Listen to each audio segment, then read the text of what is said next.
اعوذ باللہ من الشیطان الرجیم بسم اللہ الرحمن الرحیم۔ معزز و محترم طلبہ و طالبات، خواتین و حضرات، آج کی ہماری گفتگو کا ٹاپک ہے اسلام نے عورت کو معاشرے میں کیا مقام دیا ہے، عورت کے حقوق اور ذمہ داریاں بیان کریں۔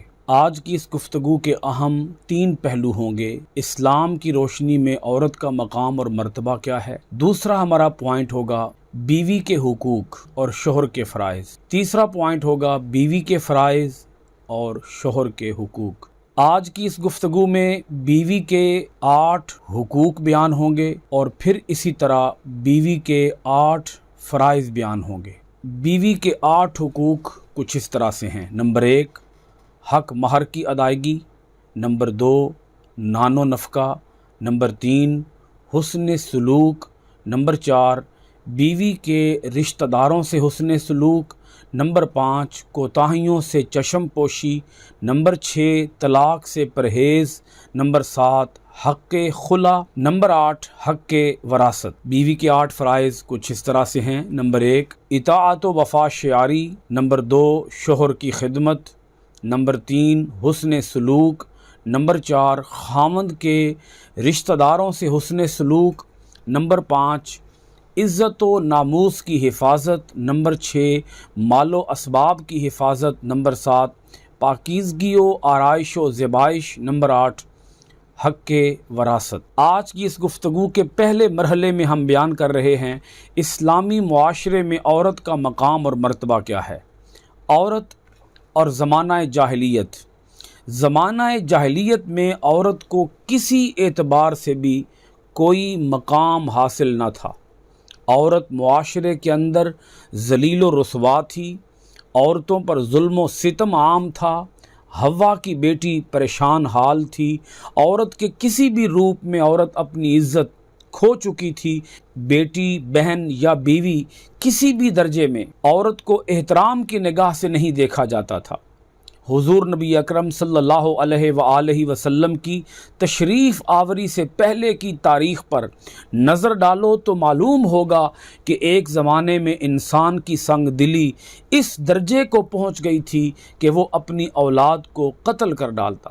اسلام نے انسان کے دل میں سوئے ہوئے جذبہ رحمت و الفت کو جگایا تو دنیا سے قتل اولاد کی سنگ دلانہ رسم مٹی اور اولاد کو اپنے والدین سے محبت و شفقت کی نعمت ایک بار پھر ملی۔ عورت اور اسلام۔ اسلام وہ واحد دین ہے جس نے عورت کو عورت کے ہر روپ میں معاشرے کے اندر کھویا ہوا مقام واپس دلایا۔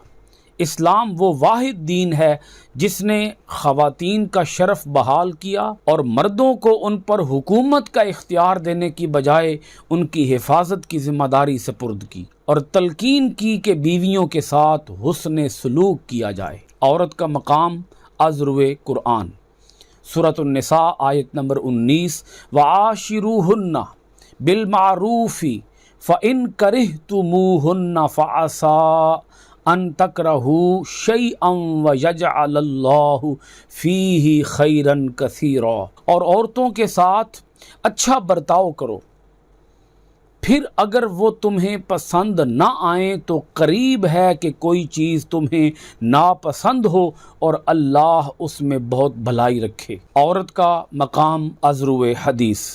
نبی کریم صلی اللہ علیہ وآلہ وسلم نے بیویوں کے ساتھ حسن سلوک کو خیر اور اچھائی کا معیار بتایا۔ ارشاد ہوا، خیرکم خیرکم لأہلہ، تم میں سب سے بہتر وہ شخص ہے جو اپنی بیوی کے ساتھ اچھا ہے۔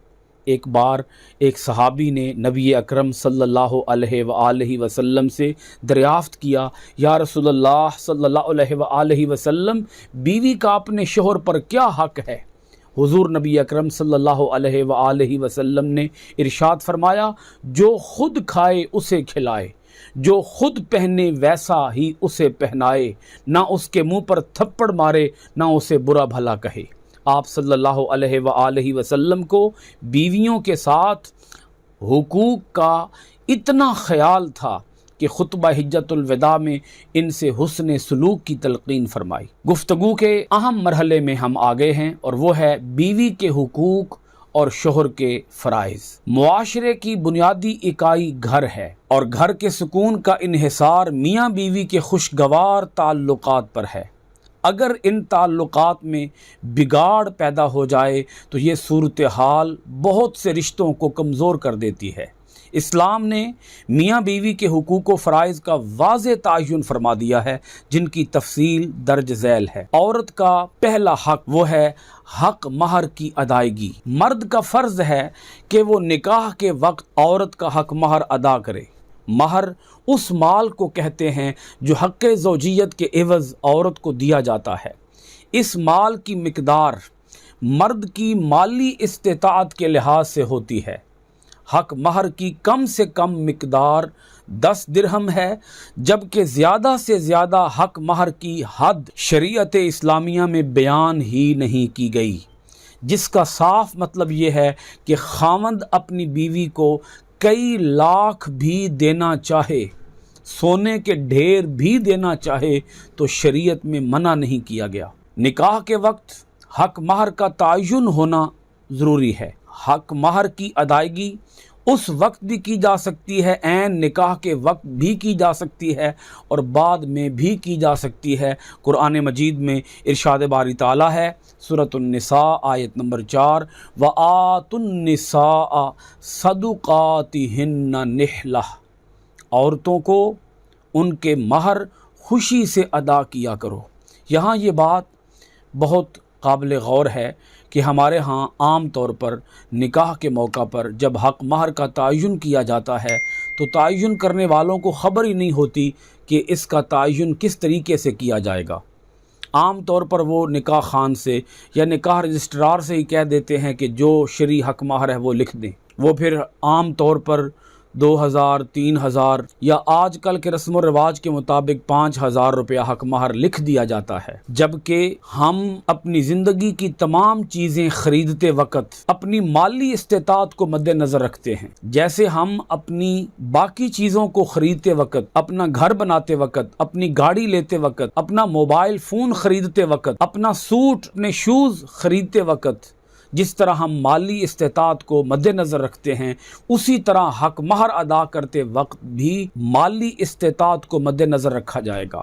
مرد اپنی مالی استطاعت کے لحاظ سے حق مہر ادا کرے گا۔ کم سے کم حق مہر تو وہ شخص ادا کرے جو غریب ہو، جس کے پاس دینے کے لیے کچھ بھی نہ ہو، وہ کم سے کم تو وہ دے۔ مالدار لوگ ہوتے ہیں، شادی بیاہ کے اوپر وہ کروڑوں روپیہ خرچ کر دیتے ہیں، لیکن حق مہر ادا کرتے وقت وہ کہتے ہیں کہ جو کم سے کم حق مہر ہے وہ دیا جائے۔ یہ عورت کے ساتھ ناانصافی ہے، عورت کے ساتھ ظلم ہے۔ اس ظلم کا خاتمہ ہونا چاہیے اور حق مہر مرد اپنی مالی استطاعت کے لحاظ سے ادا کرے اور خوش دلی سے ادا کرے، اسے بوجھ نہ سمجھے۔ دوسرا حق عورت کا وہ ہے نان و نفقہ، آپ اس کا معنی کر سکتے ہیں اخراجات۔ اسلام نے خاوند کے فرائض میں یہ بات بھی رکھی ہے کہ وہ اپنی بیوی کی ضروریات زندگی اپنی استطاعت کے مطابق پوری کرے۔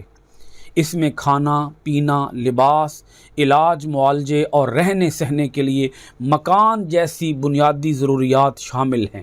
بیوی کا نان و نفقہ شوہر کی مالی حیثیت کے مطابق ہے اور تنگ دست پر اس کی تنگ دستی کے مطابق ہے۔ ارشاد باری تعالیٰ ہے، سورۃ البقرہ آیت نمبر 236، وَمَتِّعُوهُنَّ عَلَى الْمُوسِعِ قَدَرُهُ وَعَلَى الْمُقْتِرِ قَدَرُهُ، اپنی بیویوں کا نان و نفقہ وسعت والا اپنی وسعت کے مطابق ادا کرے اور تنگ دست اپنی تنگ دستی کے مطابق ادا کرے۔ تیسرا حق عورت کا وہ ہے حسن سلوک۔ اسلام نے بیویوں کے ساتھ حسن سلوک کی تعلیم دی ہے۔ قرآن مجید میں ارشاد باری تعالیٰ ہے، سورۃ النساء آیت نمبر 19، وَعَاشِرُوهُنَّ بِالْمَعْرُوفِ فَإِن كَرِهْتُمُوهُنَّ فَعَسَىٰ أَن تَكْرَهُوا شَيْئًا وَيَجْعَلَ اللَّهُ فِيهِ خَيْرًا كَثِيرًا، عورتوں کے ساتھ نیک سلوک کرو، پھر اگر وہ تمہیں پسند نہ آئیں تو شاید تمہیں ایک چیز پسند نہ آئے اور اللہ نے اس میں بہت خوبی رکھی ہو۔ حضور نبی اکرم صلی اللہ علیہ وآلہ وسلم کا ارشاد گرامی ہے، خیرکم خیرکم لأہلہ، تم میں سب سے بہتر وہ شخص ہے جو اپنی بیوی کے ساتھ اچھا ہے۔ یہاں سے آپ اندازہ لگائیں کہ اسلام کس قدر زور دیتا ہے مردوں پر کہ وہ اپنی بیویوں کے ساتھ حسن سلوک سے پیش آئیں، ظلم نہ کریں، ناانصافی نہ کریں۔ عورت سے بہترین سلوک گھر کو جنت بنا دیتا ہے، جس سے معاشرتی زندگی کو استحکام اور سکون حاصل ہوتا ہے۔ چوتھا حق بیویوں کا وہ ہے بیوی کے رشتہ داروں سے حسن سلوک۔ مرد کی طرح عورت کو بھی یہ حق حاصل ہے کہ عورت کے رشتہ داروں سے حسن سلوک سے پیش آیا جائے اور ان سے خندہ پیشانی کے ساتھ ملاقات کی جائے، اور اگر کوئی عورت کے رشتہ داروں میں سے اس کے گھر آئے تو اس کی عزت و توقیر کی جائے۔ خاوند کا فرض ہے کہ وہ اپنی بیوی کے رشتہ داروں کے ساتھ انتہائی اچھے سلوک کا مظاہرہ کرے، بہترین سلوک کا مظاہرہ کرے، عمدہ ترین سلوک کا مظاہرہ کرے۔ اس طرح گھر کا ماحول بہتر رہتا ہے اور رشتہ داروں میں مرد کی عزت بڑھتی ہے۔ حضور نبی اکرم صلی اللہ علیہ وآلہ وسلم حضرت خدیجہ رضی اللہ تعالی عنہا کی وفات کے بعد بھی مختلف مواقع پر ان کی سہیلیوں کو تحائف بھیجا کرتے تھے۔ پانچواں عورت کا حق وہ ہے کوتاہیوں سے چشم پوشی۔ شوہر کا فرض ہے کہ وہ بیوی کی غلطی اور کوتاہی پر فساد کھڑا کرنے کی بجائے چشم پوشی کا مظاہرہ کرے، اگنور کر دے، نظر انداز کر دے۔ بڑے بڑے رشتوں کو بچانے کے لیے چھوٹی چھوٹی غلطیوں کو نظر انداز کرنا پڑتا ہے، اور اپنے اختیارات کا ناجائز فائدہ اٹھاتے ہوئے شوہر بیوی پر سختی نہ کرے بلکہ اصلاح کی کوئی تدبیر پیدا کرے۔ اگر اس میں کچھ خامیاں بھی پائی جاتی ہوں تو درگزر کر دے اور اس کی خوبیوں کی قدر کرے۔ اس بارے میں ارشاد باری تعالیٰ ہے سورۃ النساء آیت نمبر 19، وعاشروہن بالمعروف فإن کرہتموہن فعسى ان تکرہوا شیئا ویجعل اللہ فیہ خیرا کثیرا۔ عورتوں کے ساتھ اچھا برتاؤ کرو، پھر اگر وہ تمہیں پسند نہ آئیں تو قریب ہے کہ کوئی چیز تمہیں ناپسند ہو اور اللہ اس میں بہت بھلائی رکھے۔ انسان کے اندر خامیوں کا ہونا ایک فطری امر ہے۔ ہر انسان کے اندر خوبیاں بھی ہوتی ہیں، خامیاں بھی ہوتی ہیں۔ اگر عورت سے اپنے شوہر کے مزاج کے خلاف کوئی کام ہو جائے تو اس کو اگر نظر انداز کرنا ممکن ہو تو وہ اس کو نظر انداز کر دے۔ اس آیت کی وضاحت نبی کریم صلی اللہ علیہ وآلہ وسلم کی ایک حدیث مبارکہ سے ہوتی ہے، جس میں آپ صلی اللہ علیہ وآلہ وسلم نے فرمایا، اپنی بیوی میں کوئی برائی دیکھ کر اس سے نفرت نہ کرنے لگ جاؤ، اگر تم غور کرو گے تو تمہیں اس میں کوئی اچھائی بھی ضرور نظر آئے گی۔ نمبر 6، طلاق سے پرہیز۔ ایک ارشاد نبوی کا مفہوم ہے کہ طلاق حلال اور جائز کاموں میں سے ہے، لیکن اللہ کے نزدیک سب سے زیادہ ناپسندیدہ عمل ہے۔ مجبوری کی حالت میں طلاق دی بھی جا سکتی ہے، اس میں بھی شرط ہے کہ جہاں تک ممکن ہو، جتنا ممکن ہو، طلاق دینے سے پرہیز کرنا چاہیے۔ شوہر کا فرض ہے شوہر ممکنہ طور پر طلاق سے اجتناب کرے، طلاق سے بچے، طلاق تک نوبت نہ جانے دے۔ اگر کہیں تھوڑا بہت بگاڑ ہو بھی جائے تو اس کو ساتھ ہی درست کر لے۔ اگر معاملات ساتھ ہی درست ہوتے جائیں تو بہت بڑے بگاڑ سے بچنا ممکن ہوتا ہے، لیکن اگر معاملات کو یوں ہی بگڑنے دیا جائے اور کبھی بھی معاملات کے اندر اصلاح کی کوشش نہ کی جائے تو پھر نوبت لڑائی جھگڑے کو آ جاتی ہے، انتہائی قسم کے کلیشز کو آ جاتی ہے، ٹکراؤ کو آ جاتی ہے، تصادم کو آ جاتی ہے، اور پھر لڑائی جھگڑے کی وہ فضا کریٹ ہوتی ہے کہ پھر اس سیلاب کے آگے بند باندھنا ممکن نہیں ہوتا، اور پھر وہ معاملہ جا کر طلاق پر ہی ختم ہوتا ہے۔ اس لیے ممکنہ حد تک طلاق سے بچنا چاہیے، کوشش کرنی چاہیے یہ رشتہ مضبوط رہے۔ اللہ اور اللہ کا رسول صلی اللہ علیہ وآلہ وسلم اس رشتے کو مضبوط دیکھنا چاہتے ہیں۔ اللہ رب العالمین اس مرد پر بھی اس عورت پر بھی خوش ہوتا ہے جو مرد اور عورت اس رشتے کو نبھانے کی تا دم مرگ کوشش میں لگے رہتے ہیں۔ نمبر 7، حق خلا۔ عورت کو یہ حق حاصل ہے کہ وہ خاوند کی بد اخلاقی، ایذا رسانی یا دیگر ناگزیر وجوہات کی بنا پر عدالت کے ذریعے اپنے خاوند سے طلاق لے سکتی ہے۔ خاوند اس کو نہ تو اپنی زر خرید لونڈی بنا سکتا ہے اور نہ ہی اس پر بے جا ظلم کر کے اس کو اپنے ہاں قید میں رکھ سکتا ہے۔ اسلام نے عورت کے حقوق کو مکمل تحفظ فراہم کیا ہے۔ آج وہ طبقے، وہ جماعتیں، وہ گروہ یا وہ خواتین جو یہ کہتی ہوئی سنائی دیتی ہیں کہ ہمیں آزادی چاہیے، اگر اسلام پر طائرانہ نظر بھی ڈالی جائے تو یہ بات کسی سے بھی ڈھکی چھپی نہیں ہے کہ اسلام نے عورت کے تمام حقوق کو مد نظر رکھا ہے۔ اسلام یہ نہیں کہتا کہ مرد عورت کے اوپر حکمران بن گیا ہے اور اب اس کے اوپر وہ ہر طرح کا حکم چلائے گا اور ہر طرح کا ظلم ڈھائے گا۔ جائز حکم دے سکتا ہے، مرد عورت کو جائز حکم دے سکتا ہے، عورت اس جائز حکم کو پورا کرنے کی پابند بھی ہے، لیکن یہ بات بھی مد نظر رہے کہ ظلم کرنے کی اجازت اسلام نے نہیں دی۔ اب اگر ایک خاوند ظالم ہو، انتہائی سنگ دل ہو اور اس کے اندر، اس شوہر کے اندر ہزارہا خرابیاں ہو اور وہ طلاق بھی نہ دے رہا ہو، تو اسلام نے حق دیا ہے عورت کو کہ وہ اگر اس خاوند سے آزاد ہونا چاہے تو وہ خلا کا دعویٰ کر سکتی ہے۔ اس صورت میں قاضی وقت ان دونوں کے معاملات کو سنے گا اور اگر عورت حق بجانب ہو تو قاضی کو یہ اختیار حاصل ہے کہ وہ اس نکاح کو فسخ کر دے، اس نکاح کو ختم کر دے۔ اب اس کے بعد سنیے گا 8واں حق عورت کا، وہ ہے حق وراثت۔ وراثت میں شریعت کے مقرر کردہ قوانین کے مطابق عورت کو حق دیا جائے گا۔ اسلام سے قبل عورت اپنے اس حق سے محروم تھی، مگر اسلام نے عورت کو وراثت کا حقدار قرار دیا ہے تاکہ خاوند کی وفات کے بعد عورت اپنی زندگی باعزت طریقے سے گزار سکے۔ بیوی کو خاوند کے ترکے میں سے اولاد نہ ہونے کی صورت میں چوتھائی اور اولاد ہونے کی صورت میں 8ویں حصے کا حقدار بنایا گیا ہے۔ مغربی ممالک عورتوں کے جن حقوق کی تلاش میں آج سرگرداں ہیں، آج مارے مارے بھٹک رہے ہیں، وہ اسلام نے انہیں آج سے 1400 سال پہلے عنایت کر دیے تھے، اور ان ممالک کا نعرہ حقوق نسواں خود فریبی کے سوا کچھ نہیں ہے۔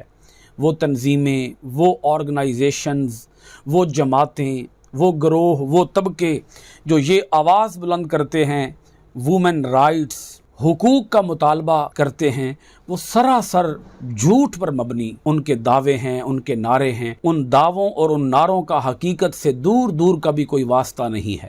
اسلام نے عورت کو ہر حق پہلے دن ہی عطا کر دیا۔ آج سے 1400 سال پہلے جناب رسول اکرم صلی اللہ علیہ وآلہ وسلم نے عورت کو جو عزت عطا فرمائی ہے، دنیا کی کسی سوسائٹی کے اندر، دنیا کے کسی مذہب کے اندر، دنیا کے کسی دین کے اندر ہمیں وہ عزت نظر نہیں آتی جو عزت اسلام نے عورت کو عطا کی ہے، جو عزت رسول اکرم صلی اللہ علیہ وآلہ وسلم نے عورت کو عطا فرمائی ہے۔ اس کے بعد بیوی کے فرائض اور شوہر کے حقوق بیان ہوں گے۔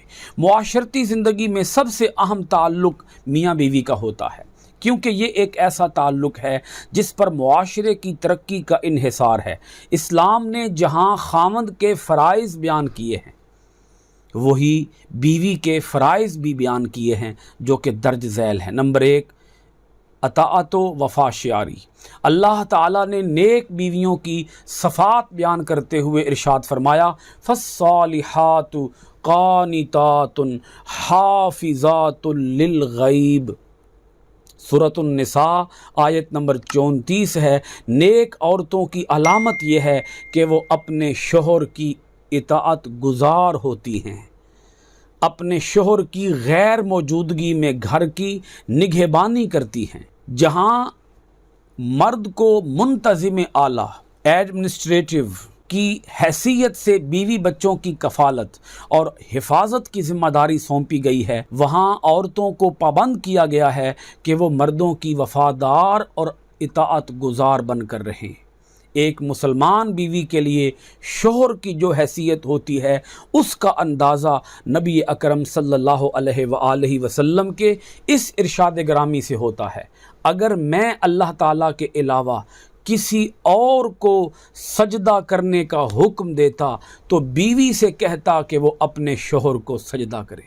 یہ بہت عظیم سرکار نبی کریم علیہ الصلاۃ والسلام کا فرمان اقدس ہے۔ اس کے اندر واضح ہوتا ہے کہ اسلام نے شوہر کو کیا مقام اور مرتبہ عطا کیا ہے کہ وہ اپنے خاوند کا ہر جائز حکم بجا لائے۔ آپ اندازہ کر لیں کہ اگر اللہ کے علاوہ کسی اور کے لیے سجدہ جائز ہوتا تو بیوی کو اجازت ہوتی کہ وہ اپنے خاوند کو سجدہ کر سکتی ہے۔ یہاں سے اندازہ کر لیں کہ کس حد تک بیوی کے لیے لازم ہے کہ وہ اپنے شوہر کی اطاعت کرے اور اپنے شوہر کے ہر حکم کو بجا لائے۔ یہاں یہ بات انتہائی قابل توجہ ہے کہ بیوی اپنے خاوند کے اسی حکم کی تعمیل کی پابند ہے جو حکم اسلام کے تقاضوں کے عین مطابق ہو۔ اگر وہ اسلام کی مخالفت میں کوئی حکم دیتا ہے تو عورت اس حکم کو ہرگز پورا نہیں کرے گی۔ یہاں یہ بات بھی عرض کر دوں کہ ایک مرد کے لیے سب سے زیادہ حیثیت، سب سے زیادہ عظمت ماں کی ہے۔ باپ کا درجہ بھی ماں کے بعد آتا ہے، لیکن اسی کے ساتھ یہ بات بھی مد نظر رہے کہ ایک عورت کے لیے سب سے زیادہ حیثیت، سب سے زیادہ عظمت، سب سے زیادہ فوقیت شوہر کی ہے۔ شادی سے پہلے ماں کی ہے، لیکن شادی کے بعد ایک عورت کے لیے سب سے زیادہ عظیم درجہ، عظیم مقام، عظیم رشتہ وہ شوہر کا ہے۔ اگر آپ غور فرمائیں، دنیا کے اندر جو پہلا رشتہ معرض وجود میں آیا وہ میاں اور بیوی کا ہے، حضرت آدم اور حضرت حوا۔ دنیا کا پہلا مرد اور دنیا کی پہلی عورت، ان دونوں کا جب آپس میں رشتہ بنا تو وہ شوہر اور بیوی کا رشتہ بنا۔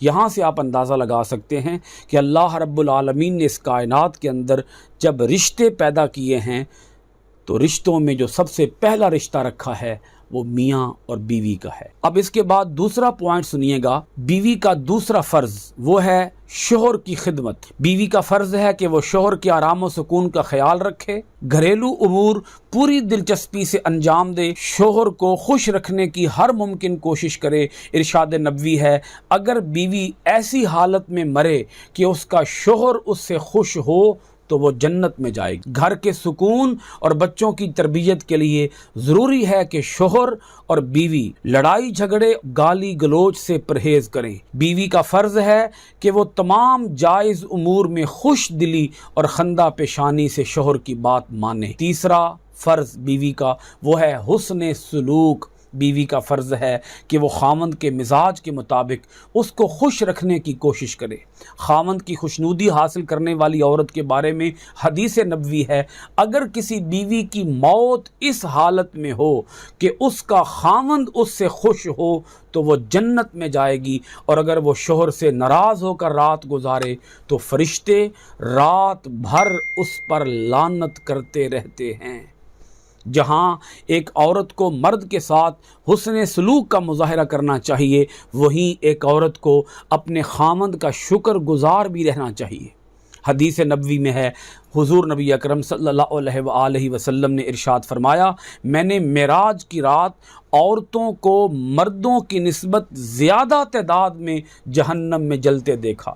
عورتوں نے اس کی وجہ پوچھی تو آپ صلی اللہ علیہ وآلہ وسلم نے فرمایا، تم اپنے شوہروں کی ناشکری کرتی ہو اور حق ناشناس ہو، حق کی قدر نہیں کرتی، حق کو پہچانتی نہیں ہو، اور اپنے خاوند کی ہمیشہ ناشکری کرتی ہو۔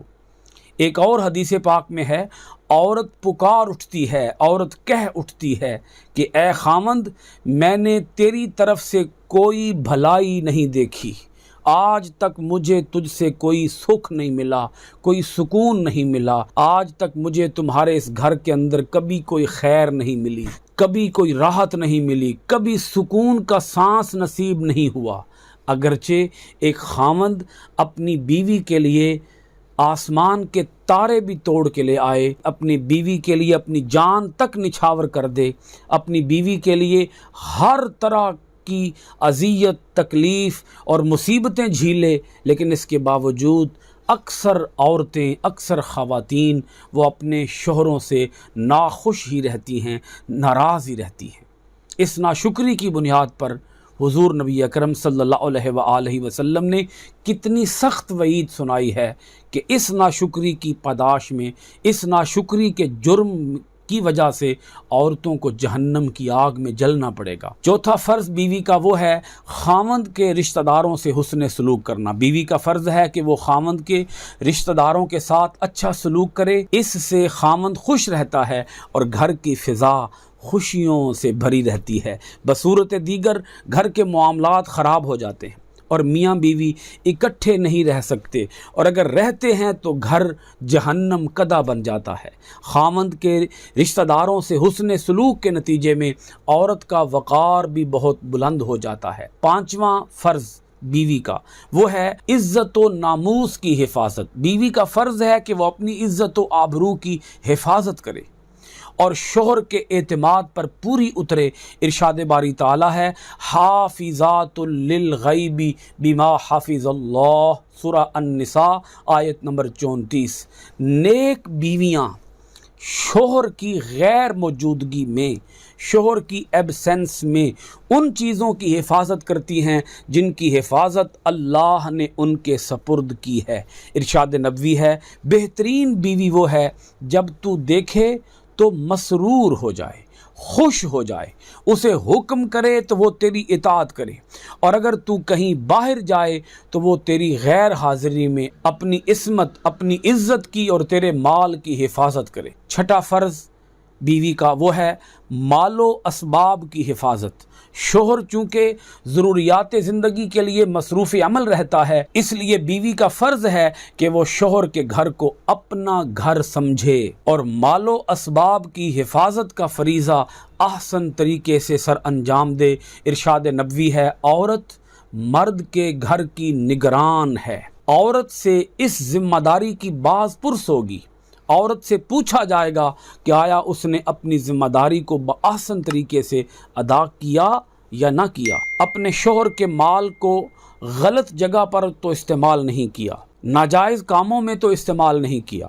عورت کا یہ فرض بنتا ہے کہ وہ اپنے شوہر کے مال کی حفاظت کرے، اور اگر اسے مال خرچ کرنا پڑے تو وہ اپنے خاوند کی اجازت اور مرضی سے شوہر کے مال کو خرچ کرے۔ ساتواں عورت کا فرض ہے پاکیزگی اور آرائش و زیبائش۔ بیوی کا فرض ہے کہ وہ انتہائی سلیقے کے ساتھ صفائی، پاکیزگی اور آرائش و زیبائش کا پورا اہتمام کرے، اپنی صحت کا خیال رکھے، بچوں کو صاف ستھرا رکھے اور گھر کی ہر شے قرینے اور سلیقے سے سجائے۔ یہاں میں یہ بات عرض کرنا ضروری سمجھتا ہوں کہ ایک عورت کے لیے فرض ہے کہ وہ اپنے شوہر کے لیے بنے، سنورے اور سجے۔ اسے اپنے میک اپ کا خیال رکھنا چاہیے، اپنے لباس کا خیال رکھنا چاہیے، مگر کس کے لیے؟ اپنے شوہر کے لیے۔ عام طور پر ہمارے ہاں مروج یہ ہے کہ عورت جب تک گھر میں رہتی ہے اس وقت تک وہ میلے کچیلے کپڑوں میں اور صفائی ستھرائی کا اہتمام کیے بغیر گھر میں رہتی ہے، اور جو ہی گھر سے باہر نکلنا ہوتا ہے، چار دیواری سے باہر جانا ہوتا ہے، تو وہ بن ٹھن کر بازاروں کی طرف نکلتی ہے، اور وہ اپنی آرائش اور زیبائش غیر محرموں کے لیے کرتی ہے، شوہر کے لیے نہیں کرتی۔ اس سے بھی لڑائی، فتنے، فساد اور معاملات کے اندر خرابی پیدا ہو جاتی ہے۔ بیوی کا 8واں فرض اور شوہر کا 8واں حق وہ ہے حق وراثت۔ بیوی کی وفات پر شوہر کو ترکہ میں سے وراثت بھی ملتی ہے۔ اگر اس کی بیوی کی اولاد نہ ہو تو شوہر کو ترکہ کا آدھا حصہ ملے گا، یعنی کل مال کا، کل پراپرٹی کا آدھا حصہ ملے گا، اور اگر اس کی بیوی کی اولاد ہو تو شوہر کو چوتھائی حصہ ملے گا۔ مرد اور عورت یہ ایک ہی گاڑی کے دو پہیے ہیں۔ اگر میاں اور بیوی اپنے معاملات کو بہتر رکھیں گے تو گھر کا سکون قائم رہے گا اور گھر جنت کا نمونہ پیش کرتا نظر آئے گا۔ لیکن اگر ان معاملات کے اندر بگاڑ آ جائے تو جہاں گھر اجڑے گا وہاں ساتھ ہی ساتھ اولاد کے اوپر بھی انتہائی برے اور منفی اثرات مرتب ہوں گے۔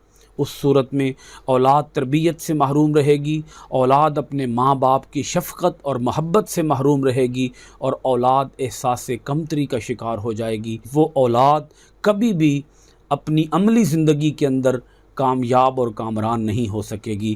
اس لیے عورت اور مرد کو اپنے گھر کی خوشیوں کو قائم رکھنے کے لیے، بلکہ اپنی گھر کی خوشیوں کو دوبالا کرنے کے لیے اور اپنے بچوں کے بہتر مستقبل کے لیے عورت اور مرد، میاں اور بیوی، ان دونوں کو اپنے معاملات کو بہتر سے بہتر انداز میں چلانے کی کوشش کرنی چاہیے۔